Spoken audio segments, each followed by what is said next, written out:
अरे लमहराया जूरी पसरी हाय बबुआ हो,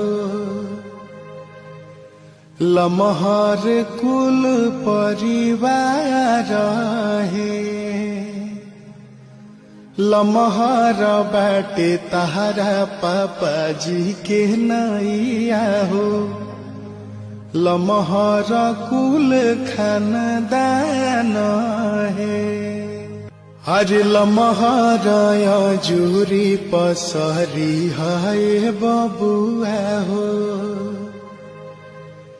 लमहर कुल परिवार है।